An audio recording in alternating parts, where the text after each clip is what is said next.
Kami dari kelompok Fasti akan mempresentasikan tugas sistem informasi yang kami buat, yaitu berjudul E-Tourism Bayan Lombok. Pertama-tama izinkan kami memperkenalkan diri. Saya Askalaria Habibi.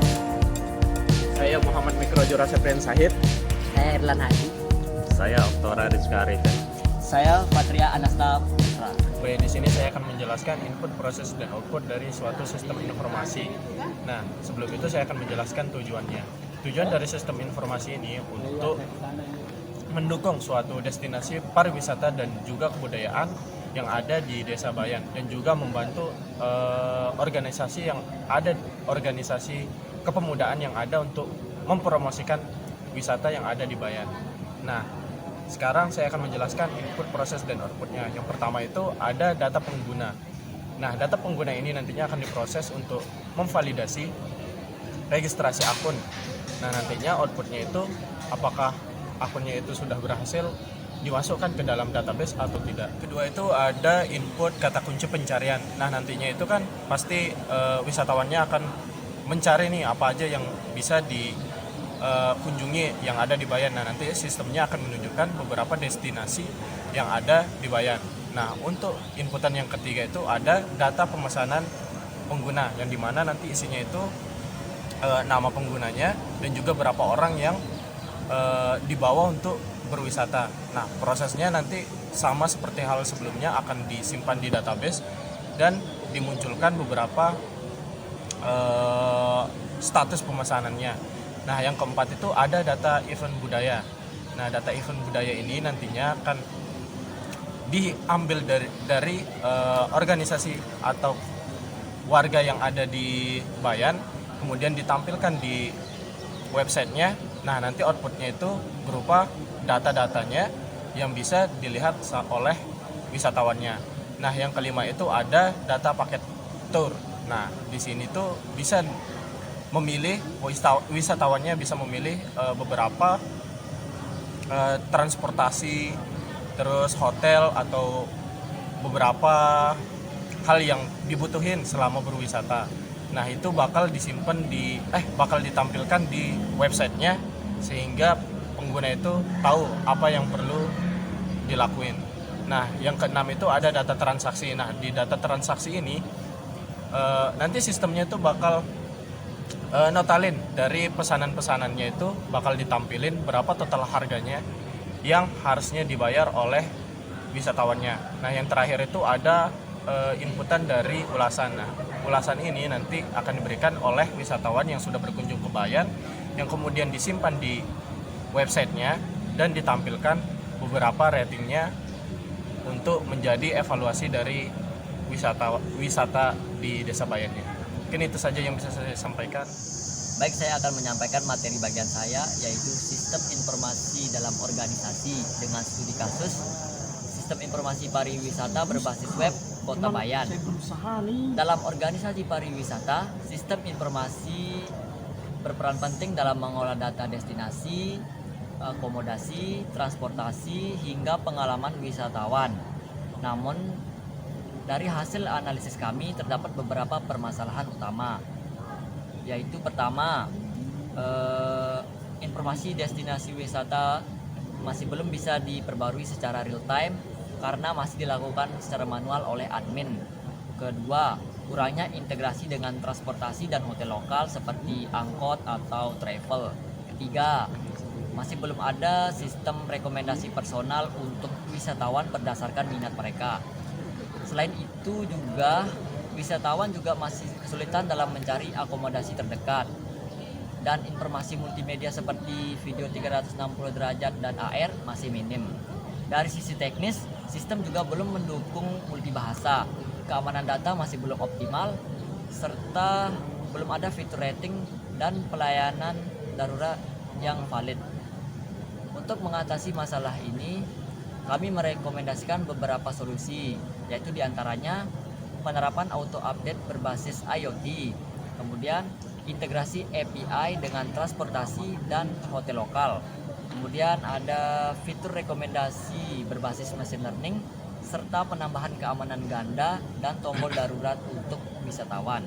Dengan penerapan solusi tersebut, sistem informasi menjadi lebih efisien, aman, dan responsif sehingga meningkatkan kenyamanan pengguna dan citra destinasi wisata itu sendiri. Baik, di sini saya akan menjelaskan tentang keuntungan tangible dan intangible pada sistem informasi e-tourism Bayan Lombok. Jadi keuntungan tangible yaitu keuntungan yang dapat diukur. Pada poin pertama terdapat peningkatan pendapatan.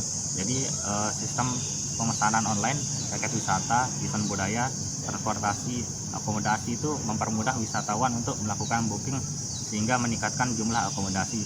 Lalu poin kedua, efisiensi biaya operasional. Jadi admin itu tidak perlu mencatat pesanan secara manual karena data secara otomatis tersimpan di database. Kemudian yang ketiga, poin ketiga, peningkatan jumlah wisatawan. Jadi sistem online mempermudah pencarian informasi dan booking untuk menarik lebih banyak wisatawan.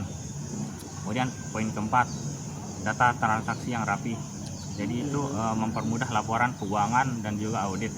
Kemudian poin kelima, optimalisasi kapasitas, yaitu ketersediaan paket wisata dan jadwal event tercatat, mencegah kelebihan pemesanan atau overbooking. Kemudian ada keuntungan intangible atau tidak dapat diukur. Jadi poin pertama itu peningkatan pengalaman wisata. Jadi wisatawan itu lebih nyaman dan dapat memilih sesuai keinginan karena tersedia informasi lengkap seperti ulasan, notifikasi, dan jadwal event.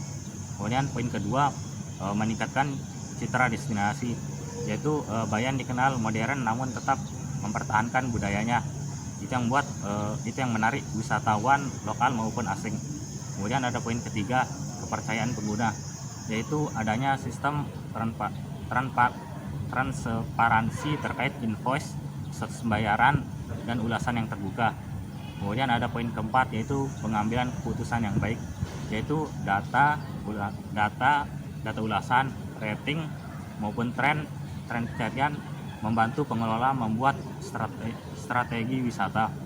Kemudian poin yang terakhir yaitu dukungan pelestarian wisata budaya, yaitu event budaya dipromosikan dan diingatkan secara otomatis yang meningkatkan kesadaran masyarakat. Baik, terus terdapat kategori sistem informasi yang dipilih beserta alasannya. Jadi kategori sistem informasi yang kami pilih yaitu e-government. Kenapa? Alasannya itu sistem ini berfungsi sebagai sarana pelayanan publik yang dikelola oleh pemerintah atau lembaga terkait masyarakat dan wisatawan. Terus menghadirkan informasi resmi mengenai destinasi sejarah maupun dan budaya Bayan Lombok. Mampu meningkatkan transparansi informasi dan memberikan kemudahan akses bagi masyarakat dan juga mendukung upaya pemerintah daerah dalam mempromosikan pariwisata lokal secara luas yang mendorong pertumbuhannya ekonomi daerah. Kali ini saya akan menjelaskan tentang flow map. Tujuan kita membuat flow map itu kita memperbaiki alur dari sistem informasi yang udah ada menjadi lebih efisien. Ini di sini ada flow map sistem lama. Sistem lama ini adalah flow map alur sistem informasi yang sudah ada. Yang kami tahu atau yang kami analisis tuh masih banyak transaksi atau proses yang dilakukan secara terpisah. Misalnya yang dimulai dari pemerintah itu harus menghubungi penyedia transportasi, penyedia hotel, dan pengelola wisata secara terpisah. Bisa dilihat. Selanjutnya untuk sistem baru ini sistem yang kita ubah agar menjadi lebih efisien, yang dimana kita mengganti dari pengelola wisata menjadi trip organizer. Trip organizer ini dimulai dari trip organizer ini dialah yang memulai atau melanjutkan semuanya. Jadi dia yang membuat awal-awal membuat surat izin, lalu surat izinnya diberikan kepada lembaga pemerintah. Jika ACC, maka trip organizer akan melakukan promosi kepada wisatawan yang di mana mulainya interaksi antara trip organizer dan wisatawan. Selanjutnya wisatawan melakukan registrasi dan datanya disimpan oleh trip organizer.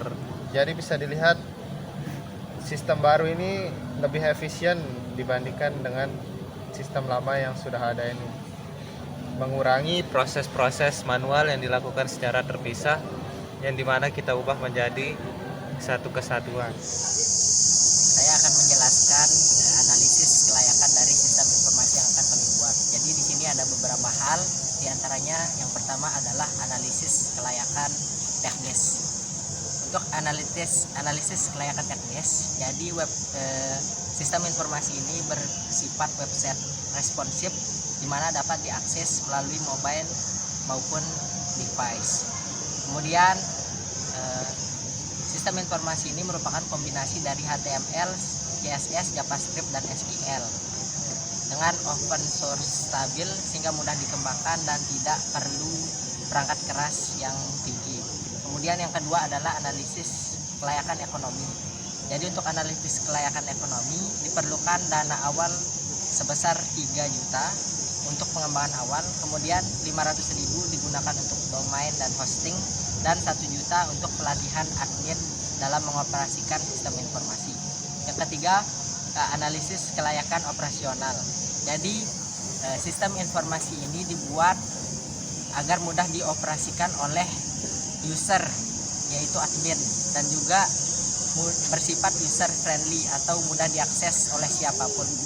Kemudian website ini menyediakan informasi yang sederhana dan bersifat informatif. Selanjutnya adalah analisis kelayakan hukum. Jadi semua konten, baik itu gambar, video, itu berasal dari instansi, yaitu Dinas Pariwisata Kabupaten Lombok Utara. Dan yang terakhir adalah analisis kelayakan jadwal.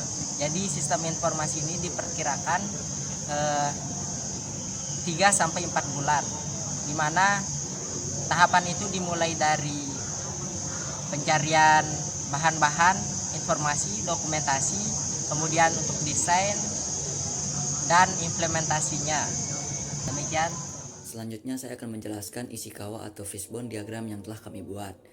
Masalah yang kami temukan yaitu kurangnya efektivitas dan efisiensi dalam pengelolaan serta promosi pariwisata budaya Bayan Lombok. Dari analisis kami, penyebabnya dapat dibagi menjadi 5 faktor. Yang pertama yaitu manusia atau people. Banyak pengelola wisata belum memiliki keahlian teknologi informasi, kurang pelatihan penggunaan sistem, serta koordinasi antar pihak yang masih lemah. Selain itu, belum ada kebijakan yang mendukung digitalisasi wisata budaya secara menyeluruh. Faktor kedua, metode atau methods. Proses pencatatan data masih manual, tidak ada sistem integrasi antar pihak, dan pembaruan informasi masih lemah. Ini membuat data wisata sulit dikelola secara efisien. Faktor ketiga adalah mesin atau perangkat.